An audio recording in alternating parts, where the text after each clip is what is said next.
Hey, what's going on, guys? Today, I'll show you a horror paranormal romantic film, Warm Bodies. Spoiler ahead, watch out and take care. Usually, we believe that zombies cannot talk, but actually can they?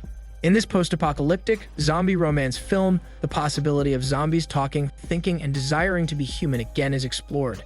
As we will see, the driving force of the film is hope. The film is an exploration of hope during a time when hope seems to be lost amid a chaotic world. We can see this exhibited in the main character, R, as he strongly hopes to be human again. It also shows the impact of hopelessness through the characterization of the main enemy, Bonies, showing us that hope is the one string that all of us hold on to, and without it, we lose ourselves. Overall, the film is a good romance film which uses the formula of a monster falling in love with a human. However, it did it in a way that is not only romantic but also motivational, with the motivational message being hope is the ultimate cure.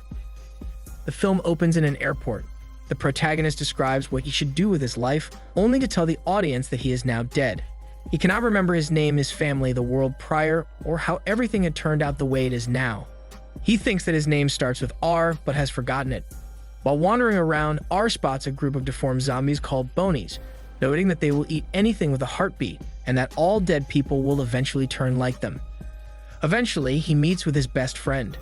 Even though they can't speak anymore like normal humans do, they are able to communicate with each other, sometimes even uttering words like hungry and city. Because of this, they decide to find food while walking slowly in a pack. In the next scene, a thriving human settlement is shown. A group of young men and women stop in front of a big television where they get a briefing. This group consists of scavengers for the settlement, with one of them being the announcer's daughter, Julie. After the briefing, the group heads outside of the settlement to scavenge for medical supplies. Meanwhile, R's pack smells something, immediately heading towards the source of the smell. The two groups eventually converge inside a room full of medicine. The human group, led by Perry, shoots against R's pack of zombies. While the chaos is ensuing, R spots Julie firing at them, and he is stunned by her beauty and smelly hormones. Eventually, however, R gets shot by Perry, and R responds by angrily pulling Perry down to the ground to bite him. R narrates that he is not proud of doing this, but he has no choice. R decides to eat Perry's brain to gain his memories. After eating Perry's brain, R sees all of Perry's memories. In the memory, it is shown that Perry and Julie are lovers, but this memory gets cut off when Julie starts to search for Perry. R then stores some of Perry's leftover brains in his pockets to be eaten later. Afterward, R approaches Julie while saying her name. He then tells the scared Julie the word safe when the pack of zombies starts to gather in the room. He then tells Julie to come with them, and Julie has no choice but to follow and leave her friend behind. R leads Julie to the airport. While leading her there, R thinks to himself that what he is doing is weird and insane. He then leads Julie to an abandoned airplane full of collected objects, telling Julie that this is his home. Julie still looks disturbed by what is happening to her. R assures her that he will not eat her due to her smelly hormones, but Julie is understandably still terrified of him. After R leaves, Julie cries in fear. Shortly after, R goes to a secluded place to eat Perry's leftover brain so that he can learn more about Julie. He then continues to revisit Perry's memories. There it is shown that Julie's dad is the mastermind for creating the walls of the settlement. It is also shown that Julie and Perry once escaped the settlement to reach Perry's dad, who was working outside the walls. Upon reaching his dad's workplace, Perry finds out that his dad has turned into a zombie. With Perry's dad rushing towards them, Julie shoots Perry's father. They then get chased by a horde of zombies. After the memory finishes, R decides to approach Julie in a different way, so that she won't be scared of him. After returning, R gives Julie a blanket and then heads towards the phonograph to play music. At this point, Julie is confused by R's human-like actions, asking him what the hell he is.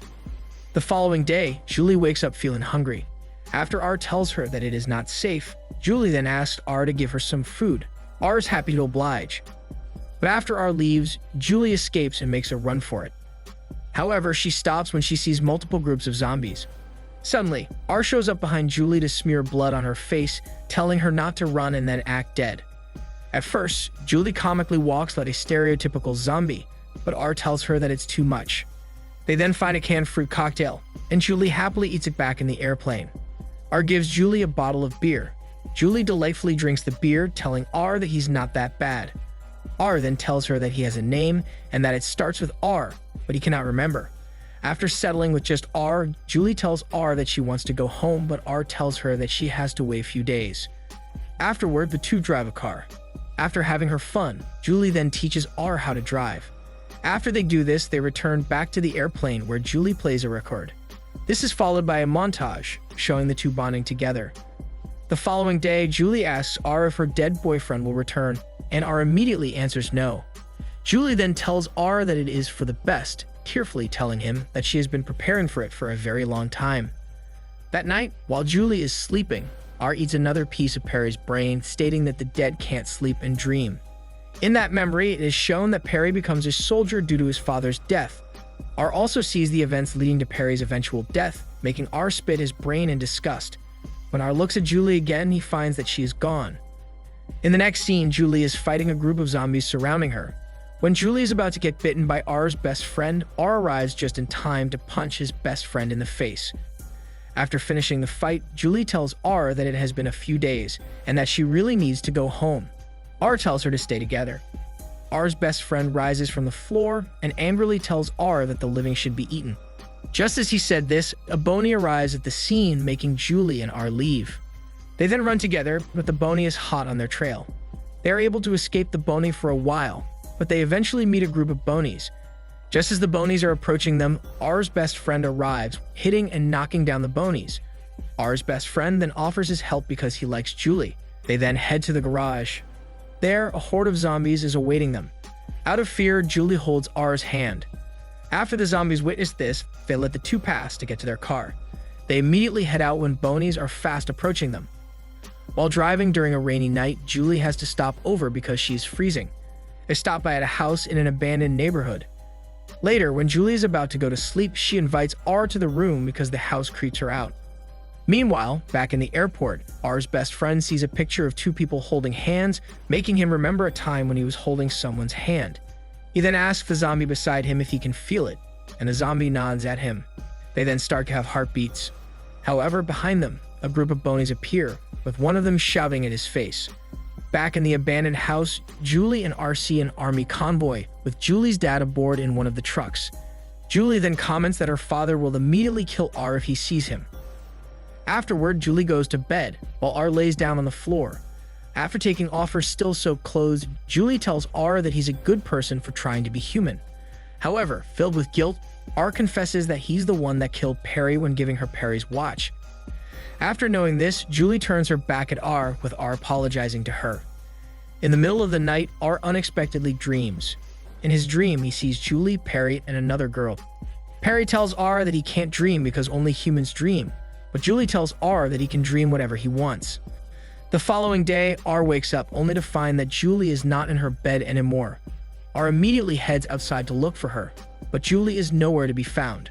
R walks away feeling defeated, telling himself that this is what he gets for desiring more. Meanwhile, Julie arrives at the gate of the settlement, but she is checked by the guard to make sure she is not infected.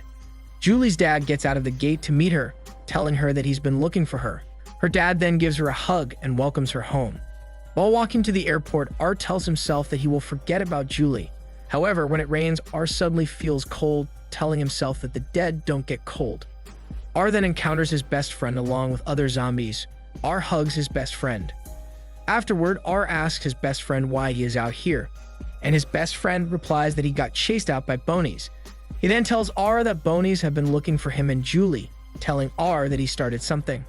His best friend tells him that he remembers his mom, cream, wheat, and a hormone-smelly girl. R then tells him that it is a dream, telling his best friend that he thinks they are changing. R then decides that he must tell Julie about this, asking the other zombies for their help. After the zombies accept, the group then slowly marches toward the settlement. After telling the group to stay, R goes alone to the settlement, walking at the path where Perry and Julie walk together to get out of the settlement. Because of this, R secretly manages to get inside the settlement and blends in with the humans. That night, Julie tells her friend that she actually misses R, and her friend thinks that it is weird. After her friend leaves the room, Julie goes to the balcony, and that is where she sees R. Julie is surprised but immediately gets concerned for R's well-being. They then meet each other at the door, giving each other a hug. Upstairs, Julie's friend interviews and examines R. R then tells Julie that a lot of the zombies are changing, but they have to move fast because Bonies are fast approaching. Upon hearing this, Julie decides to talk to her unreasonable dad. Seeing that there is no other choice, Julie and her friend decide to put some makeup on R's face so that people won't notice him. Afterward, they head toward Julie's dad. Julie approaches her father, asking him what's happening. Julie's dad tells her that bonies and zombies are seen approaching the settlement, so they must prepare. Julie then tells her dad that the zombies are somehow curing themselves, but her dad does not believe her. R then approaches Julie's dad to explain. Upon R's reaching Julie's dad, the dad concludes that R is a zombie, so he immediately takes out his gun to threaten R. Luckily, R is saved by Julie's friend, who pointed a gun toward Julie's dad. The two escape and arrive at the stadium where the other zombies are. Julie gets shocked by the sight of many zombies. Afterward, Bonies arrive as well, and R asks his best friend to hold them off. They then get chased by both Bonies and soldiers alike. When the other soldiers arrive to where the zombies are and they see a confusing battle between zombies and Bonies, they then decide to help the zombies. After running so much, Julie and R encounter a large group of Bonies. When they open the door to escape the Bonies, they see that it is a dead end. With no other way to escape, the two decide to jump, with R holding Julie close as they plunge to the water below. After getting in the water, the two then tongue massage each other. Julie notices that the light in R's eyes returns, but this is abruptly cut when R gets shot in the chest by Julie's dad. Julie tries to explain to her dad that R is different, and when she turns around, she sees that R is bleeding, indicating that he is alive. Julie's dad then informs his men that the situation has changed. Afterward, it is shown that humans and zombies unite to finish off the Bonies. The world begins to change after that, with humans slowly accepting zombies, eventually leading them to live side by side. The zombies also start learning how to live again like humans. The film ends with R and Julie sitting together, with R being content with his one-letter name. This is Daniel CC Movie Channel. Stay safe and enjoy your fun for today.